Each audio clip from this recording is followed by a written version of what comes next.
So this course is just a very basic finance course. It's more for me, so I can kind of solidify what I believe is correct. And I'm also sharing it in hopes that if someone sees it, maybe they see some sort of fault with my logic, and then I can learn from that as well. So with that being said, who's this course for?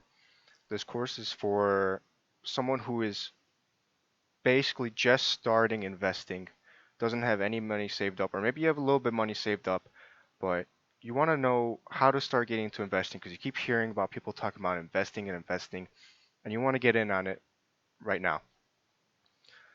So to start off with my finance course, my number one golden rule in finance is don't trust anyone when it comes to money. Now, why do I say that?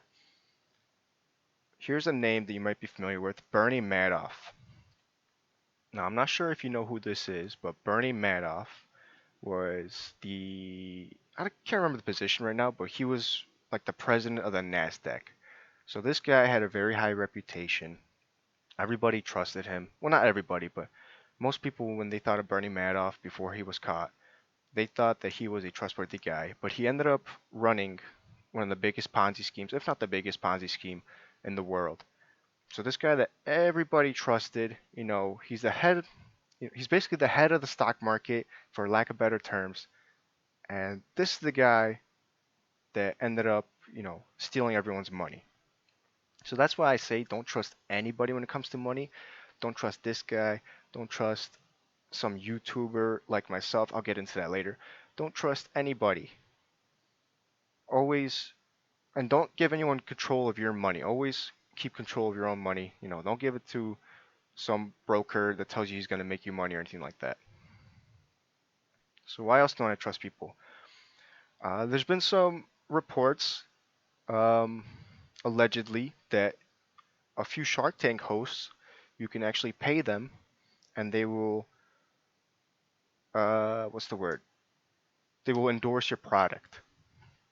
So basically, there's clips of sharks. I'm not going to name any names that have been endorsing products, and some of the products have actually been multi-level marketing schemes. And if you don't know what that is, basically it's just a scam. If you want to know more into that, just Google it. There's loads of information on what a multi-level marketing scheme is and how they work. But some big ones are like ACM, Cutco, things like that. Pyramid schemes, multi-level marketing schemes. At the end of the day, they're all trying to take money away from you. And then the third set of people who you definitely don't want to trust is finance gurus that guarantee 100% risk-free profit. When it comes to investing, there's no such thing as risk-free. You can do things to minimize your risk, such as just diversifying your portfolio, things like that. But at the end of the day, any money that you invest, there's a chance that it's going to burn up and it's going to go away. So anyone that says it's 100% risk free, they're talking out their butt. They don't know what they're talking. Well, they might know. They might just be lying. But there's no such thing as risk-free investment. Every investment has a risk. How high is that risk depends on what you're doing, but every investment has a risk. Now, if you're following a coffee guru, I'd recommend you check out CoffeeZilla. He basically investigates a lot of these finance gurus, and he's going to break down exactly why some of them are full of crap. For a few of them, he found out that they had felonies, they changed their names, they bought degrees overseas for money. So again, if you're following a finance guru, then just check out CoffeeZilla or check out other YouTubers, see if they've been able to dig up any information on that guru, because chances are, if they're anyone like Ty Lopez or anything like that, they're probably a fraud. Now, exceptions. Who can you trust with your money? Anyone that is FDIC insured is reasonably trustable, such as banks, brokers. And I say reasonably because if you know anything about history, there has been in the past where people had their money in banks and they got kind of screwed out of it. So I said reasonably because for the most part, you can trust having your money there. I use banks, I use brokers because I just don't want to have money in my house lying around. So I'm taking that risk of potentially getting screwed out of it some way or somehow. I don't know how they would do it, but In this world, you never know. There's always some way for someone to screw you over. So with all that being said, why should you listen to what I have to say? The first thing I would say to that is you shouldn't. Um, you should you shouldn't listen to it and believe everything I say, but you should definitely listen to what I say, think about it, do your own research. And as Jim Rohn said, be a student, not a follower. I couldn't have said it better. So basically, listen to what I'm saying, listen to what other people are saying, do your own research, and then make your own conclusion. Because nobody has all the answers, nobody knows everything. So you have to just make your own conclusions. So, like I said, be a student, not a follower. Jim Rohn, I know some people think that he's a little fraudy too, but here's what I'll say about that. I did say don't trust finance gurus, but I like watching motivational speeches. I'll watch that sort of thing, and I watch Tony Robbins and stuff like that. I know a lot of people say he's a fraud, and what I'll say to that is, a lot of the content is on there for free, so you could watch those clips, get inspired, take some tips, but don't ever pay. They offer like $2,000 courses, $10,000 courses, $20,000 courses. You don't pay for that. There's so much free content in the internet. There's no reason to join one of these courses. So, if you like Tony Robbins, that's fine. I'm not hating on Tony Robbins, but like I'm saying, just don't pay for anything. All this information is online for free. And going back to why should you listen to what I have to say, all of this advice isn't really my own. It's just things that I've picked up over time from, doing research, listening to podcasts, reading books, things of that nature. Okay, so to get started, so how do you save up the capital to get started? So I follow the advice from a book called The Richest Man in Babylon, recommended by Jim Rohn. And basically in the book, the main concept is you take 10% of your check, every check, and you put it away. So that means if you earn $1,000, you put away 100. If you earn $10, you put away $1. If you earn $1, you put away 10 cents. And you do this consistently, consistently, consistently to build discipline. Now, Jim Rohn actually brings it up even a higher notch. He says 20%. Now, I understand that for some people, 20% is a lot. So, 10% minimum. If you can't put away 10% of your check, you're living outside your means, and that's just a fact. You can kind of look more into that, but if you're more than if you can't put away 10% of your check, then you should really think about how to downsize your life and how to make your life more affordable. Step number two is step number one. So a lot of people get lazy, or maybe they think, oh, it's just $20. You should be putting away 10% of every single dollar you make. So me, if I get $20 for doing something for someone on the side, I'm gonna put away $2. And that's just to build that discipline, that mindset of I need to invest in myself, I need to pay myself. Number three, this is a hard one, especially when times are tough. Don't spend the money you saved except to invest in yourself. So by this I mean investing in stocks, real estate, education. You can invest in yourself. If you know that if right now you're making 60,000, you know that if you invest in getting a master's degree or something like that, you know that you'll make 80,000 because that's a position in your company, something like that. Anything that's going to make you money, that's what you should be using your investment in. Now, I would stay away from investing in things that supposedly make you money, like maybe a car to maintain an image or something like that. You want to invest in things that will actually make you money. So watch out. Don't lie to yourself. Don't buy things that you don't necessarily need, and don't buy things that don't make you money. And number four, if you fail the first three steps, I guess two, that's okay. I mean, we're all people. So if you make a mistake, then you just try again. Or, maybe especially in times of a pandemic, you are you spend you have to spend all your savings, and you can't really you have to do it or you're going to be on the street. At that point, that's okay. Just when you can, get back on your feet, start again so that you can start building your fortune. Okay, so before you start investing, let's talk taxes. Number one thing is the capital gains tax.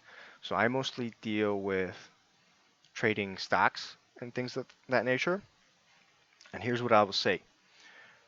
Capital gains tax is what's going to drain, unless you make a loss, is what's going to drain most of your profits. So basically, don't quote me on this, but if you buy a stock and you sell it within the same year, you're going to pay 33% of the profit. So you buy a stock for $100, you sell it for 200, that's $100 profit. You're going to pay $30 to the government for tax. $33. Now, say you wait more than a year, you're going to pay, I think it's 13 or 14%. It might be half. It might be just half of 33%. But you're going to pay half the taxes. So instead of paying $33 in taxes, you're going to pay, 16 and a half, 15 and a half, whatever the math is for that. And I'm mentioning this just so you're aware that just because you're making money, you make a big profit right now, it might not be in your best interest to sell it. It might be worth taking a little bit of a risk and waiting out that year contract so you don't have to pay as much in profit tax, capital gains tax. Edit this out. All right. So talking about IRAs. So there's two types of IRAs, and what an IRA is basically it's a retirement account. It's money you put away to the side so that when you retire, you can take it out. Now with that, there are some stipulations. You can't take out the money early unless it's there's a few scenarios where you could take it out. I think if your like house burns down or something like that, definitely read up on when you cannot, when you can and cannot take out money from an IRA. But basically the way it works, there's two IRAs. There's Roth and there's traditional.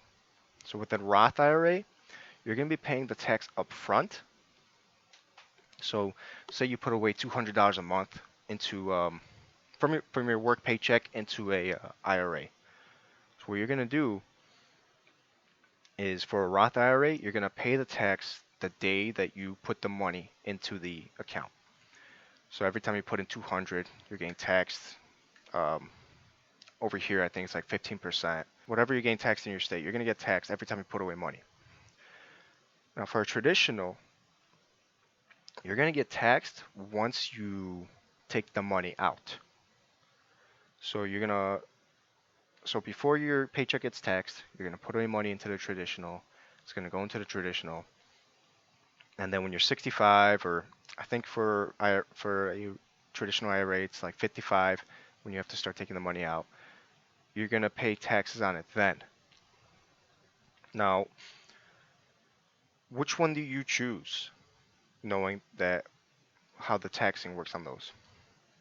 Now, for me personally, I think that if you're trading securities, things of that nature, you should use a Roth IRA. And the reason I say that is because, let's use an exaggerated example. Let's say that you put $1,000 away in a Roth IRA.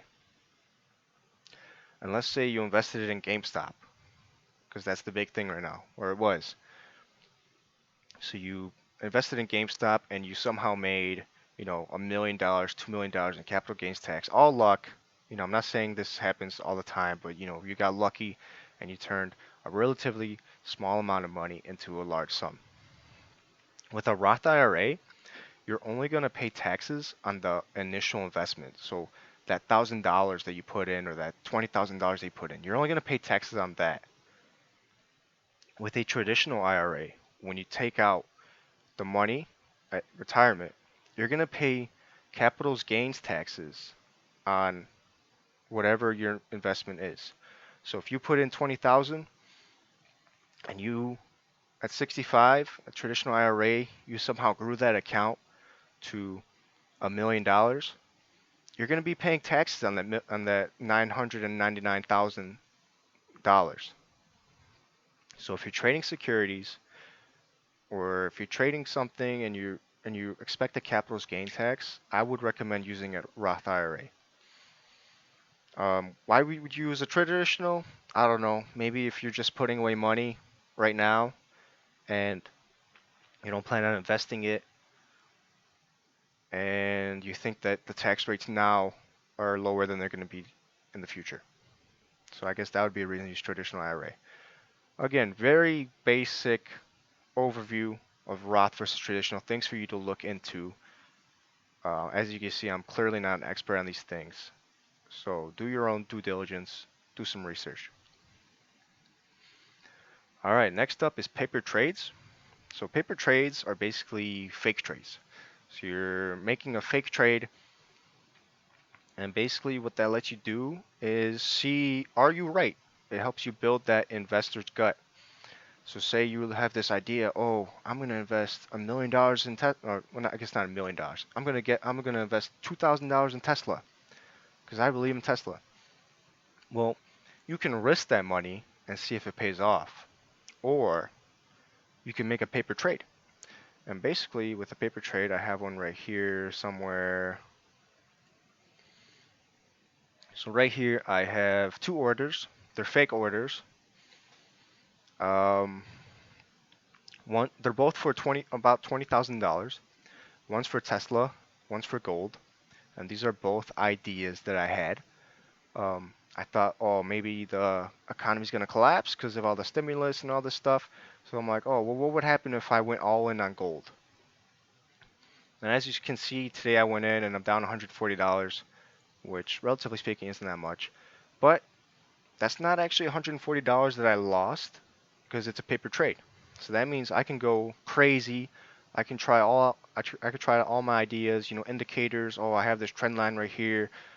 I think it's going to go up. So you can try out all your ideas with zero risk. I mean, zero reward as well, but you can try out all your ideas until you get a good gut, a good feeling for the market. And once you actually start being profitable in paper trading, then you can move on to actual trading.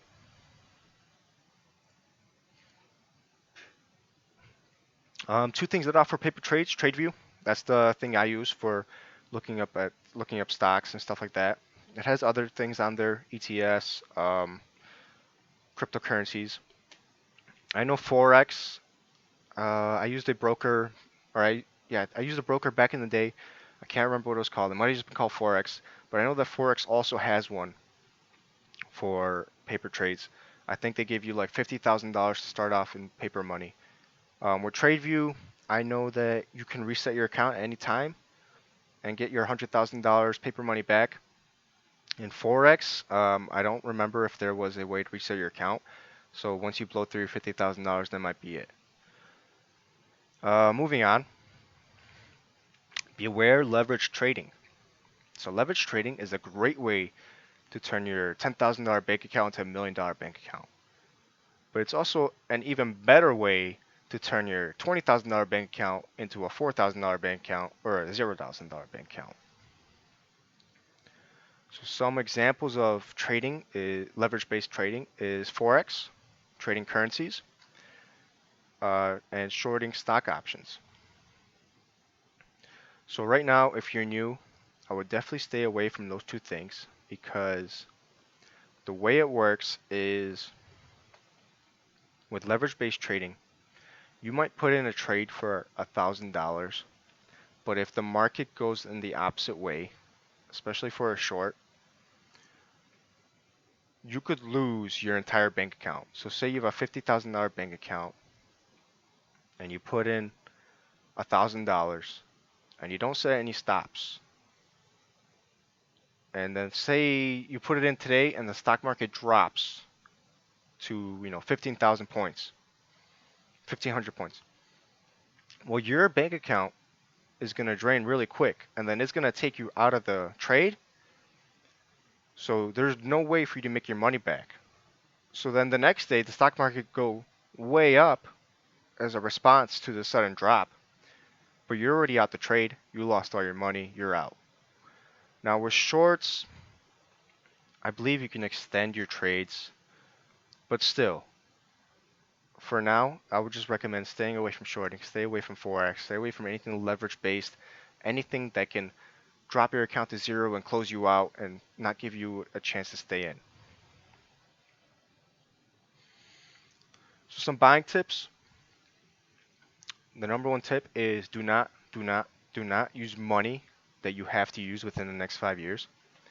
So if you're using bill money, if you're using your kids' college money, if you're using any money that you don't mind losing, I'm not saying I wouldn't mind losing, $5,000, but I'm saying like this is money that you should be prepared to lose. So if you're using any of that money, just get out while you have your money. Wait till you save some money up, then you can trade. And the reason for that is because there's fluctuations in the market. Sometimes the market goes up, sometimes it goes down, and sometimes it goes down when you really need money. So I know a lot of people in the 2008 recession. I know one individual who had $30,000 in a mutual fund. Well, the recession happened and he needed the money today. Well, his $30,000 fund dropped to $5,000 fund. So when he took it out, he lost basically, $25,000, and he had to take it out because that was money that he needed. So that was kind of a exaggerated example. Well, it's not exaggerated, but it was kind of something that happened at a really bad time, but it can happen. The next thing you should know is that the S&P 500 index outperforms most investors. So maybe you should just start there. Most of these day traders, if they just put their money in the S&P 500, one of the ETFs, they would make, consistently, I think it's, 14% annually. So it might be a good place to start there. My next buying tip is to buy what you know. So I am a CS major. I am in technology.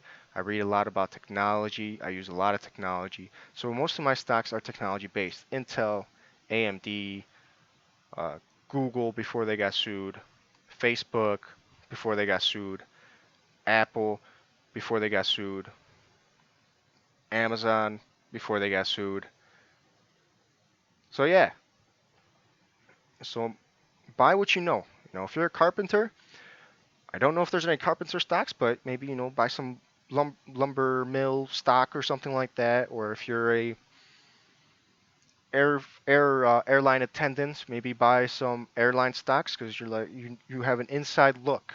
You have a better feel for the company that you're in. My next tip is to buy what has value. So what I mean by this seems pretty simple, but what I mean by this is a lot of people, including myself, I'm guilty of this. They will see a stock for 2 pennies, and they're like, well, if I buy 1,000 shares of this stock and it hits $5, I'll make $12 million. And at that point, you're gambling. So I'm not saying don't buy 2 cent stocks, 2 penny stocks, but what I am saying is, if you're gonna buy that 2 penny stock, it should be because it's worth 2 pennies or it's worth more than that, not because you're hoping that one day it'll be worth more than that. And this is actually a tip from Warren Buffett, so definitely a good tip. Definitely use this one. My next tip is avoid meme stocks. I actually just learned this the hard way. I did make a few hundred on GameStop, but then I also just lost. I put in 2,000 in cannabis stocks, and I'm down 50%. And that's because it was a meme stock, and I bought it when it was high, and then it dropped down. So definitely don't buy meme stocks. Don't jump in on the waves. If there's a wave, you already probably missed it. With GameStop, there's a few waves. So I got in at $90 and I sold it at like 130 or something like that. Or no, I sold it at like 220. But still, if you can avoid meme stocks, it's a great way to lose money. And my last buying tip is that time is your best friend. So I bought those cannabis stocks. I'm down 50% of my investment. So I bought them for 2,000. They're worth 1,000 now. Now, am I a little upset about that? Yes, but I know that if I just wait 5 years, 10 years, 15 years, 20 years. Are you saying that in 60 years, because I'm 24 years old, so are you saying that in 60 years there's no possible chance that that stock's going to be worth something? Of course not. It happens all the time. A stock drops down in value, then 10 years later it explodes. So that is why I say don't use, well, not me, but that is why one of my tips is don't use money that you have to use within the next 5 years. Because with these wheat stocks, yeah, it hurt that I'm down 50%, but I still own those stocks. And I can just keep waiting and waiting and waiting. And worst case scenario, I lose 2 grand. Best case scenario, I make my money back and then some. So time is your best friend. You know, don't use money that you have to use, and then you could just ride out the waves. That's what a lot of these hedge fund, Warren Buffett. That's what a lot of them do. They just ride the waves. They watch their stocks dip. They get a little nervous, but at the end of the day, they just hold on. Because once you sell that stock after you lose money, well, that money's gone. But you can always keep holding it until the company liquidates.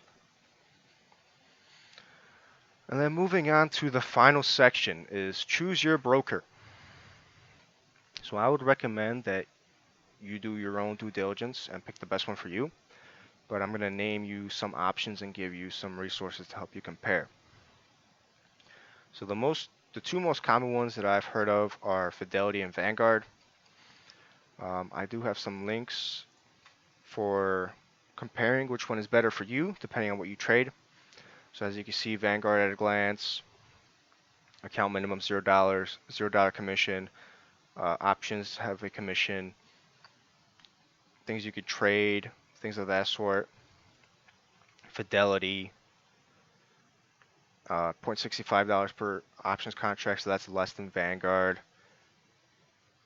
So definitely do your due diligence. I mean, these websites are pretty accurate. I did call each Fidelity and Vanguard to verify this information, and from what I recall, most of it is correct.